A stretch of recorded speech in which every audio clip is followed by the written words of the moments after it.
Like most Canadians, you can kind of predict. I'm a little bummed that the Canadians lost the Hlinka Gretzky Cup after such a dominant run in the pre-tournament.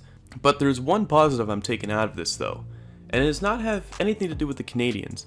It is that I finally understand the true potential and talent of Russian goalie Yaroslav Askarov. I knew it was going to be tougher for the Canadians to score when they were playing the Russians, but I did not expect them to have that much trouble. And then I just, and then after a bit of my pessimism there, going just like, oh, well, this is just the Canadians, they're not able to score, I began to realize that Askarov is just an absolute beast. I then caught myself a couple of his highlight reels that he had over in the MHL last season, and honestly, even seeing him play just from a year ago, the amount of improvements he's made in that single little time frame, like in this past summer, and it is remarkable. The goalie who recently turned 17, and he has already gotten himself a silver medal in the World Junior Under 18, which was earlier this year. As a 16-year-old, he lost to that when Lucas Raymond absolutely went off, and I don't blame him there. But holy, he is he's kind of been in the program with Russia for a little bit, and if there's anyone who actually kind of compares to it, it's honestly Andrei Vasilevskiy, who's kind of gone through the same path that Yaroslav Askarov is going through right now. Just once again on his improvements here. He was also in the Hlinka Gretzky Cup last year, and if you take a look at his stats from last year to this year's, I'll be honest, I'm not sure how tip-top the Russian team was last year. This year they actually had a pretty good defensive team, more so than I'd say offensively, but look at those stats. A complete entire goal against less than last year, and a save percentage of 0.5, pretty much 0.5 higher. Without further ado, we might as well just start getting into Askarov's abilities and what makes him this such highly touted goalie. But I want to say one thing first. The right-handed goalie thing, it's funny, I think there's only 4 goalies in the NHL last year that actually are right-handed gloves, and I'm just going to say this from my personal experience. There was one goalie, I think, who ever was right-handed in the league I played in.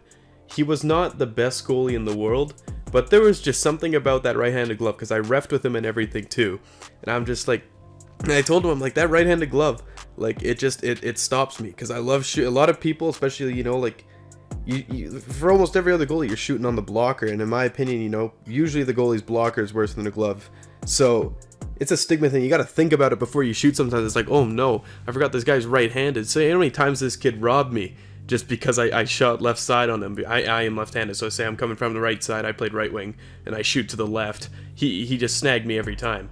It's just, I don't know. That's something I always found just from my personal experience. Other than that right hand, Yaroslav is also a butterfly goalie, which is something we also don't see too much in the NHL anymore.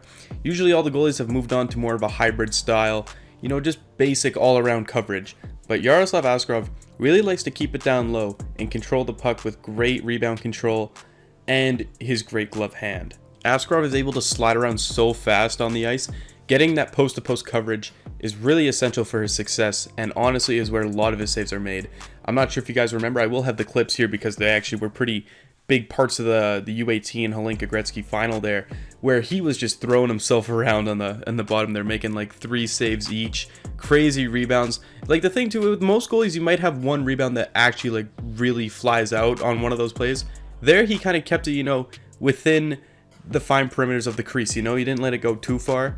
And I know you guys, if you're gonna pick on me for the rebound control, I know he got scored on by a big rebound, but I don't think any goalie, not every goalie is gonna make every rebound just stick to his pads. Like, it's just impossible. But like when it hits him in the chest, he usually has it 100% of the time, and when it hits his pads on certain angles, he just has great control in the first place. The obvious weakness though of being a butterfly goalie, when you're down low like that, up high you're pretty exposed. And I found, especially in the MHL clips of him last year, he gets beaten over his shoulders quite a bit. Even with that 6'3" frame on your knees, it's easy to beat you up high. And on that blocker side too, many goals fly in. Especially, on like when the left-handed guy is doing that right hand, or that top right shot, it tends to go in a little bit on him. But there has definitely been some improvement over last year, and I'm excited to see what he's going to be able to do this year in the MHL, the VHL, and inevitably the KHL. And the other topic I want to talk about is just the complete composure of Askarov's game. When you watch Askarov play, there is never a moment where he looks like he's out of it at all. This buddy, usually with a lot of goalies, you see them fidgeting around, always like, oh, where's the play going to be, fidgeting around. Askarov is still as a wall. he still is a wall when he's in the net, and he also pretty much is a wall in the net. Just so composed, so calm, and so focused. It's honestly like most goalies, even when I play net and ball hockey, I'm shitting myself. Askarov's got the mind game all figured out, and honestly shows great maturity for a goalie. You know, and that's tough to come by. You know, a lot of goalies, he still will probably take a good year or two, or maybe even 3 to get into the NHL, but I would definitely not be surprised if he takes that jump a lot earlier than most prospects. Also, to go along with that maturity there, he just reads the game from such an incredible standpoint. I cannot find the clip anywhere, but you know that I've seen actually a couple of them where he's like, you know, like he's great at putting his stick out. He knows when to play the puck and when to be aggressive, but at the same time he's not the most aggressive goalie in the world, but he knows when to be in the perfect situations.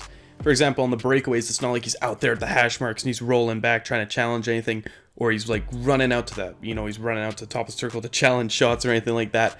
But he knows where to be in the right spot almost half the time. He makes his reads on the cross creases incredibly. He doesn't bite on breakaways. Like I said, that main weakness is just up high when he's down low, which is the thing with most goalies, but I notice it a bit more with him. Anyways, you guys may be able to tell I'm not the biggest goalie scout out there. I don't really, it's tough for me to actually lay out a proper, you know, analysis on a goalie. But I mean, this is the one thing though. I definitely understand why some people got this guy in the top 10. And honestly, he probably almost should be. Depending on what team, it's going to end up being what team needs what position, I think, for him. But, because, like, I don't think there's going to be some team, unless they're desperately, like, see something in him. It's going to be a team that really needs a goalie that's going to end up picking him. Like, honestly, if the Oilers end up losing again, getting a lottery pick, and they somehow squeeze into that top 10, that would be a pretty cool pick for them to take. Although I always got that worst case scenario of another Jack Campbell, or just, this is why goalies don't go that high.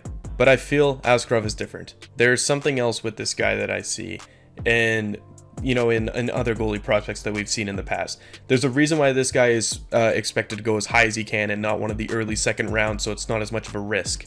As long as everything goes alright over in Russia, Askarov should be that top 10 pick.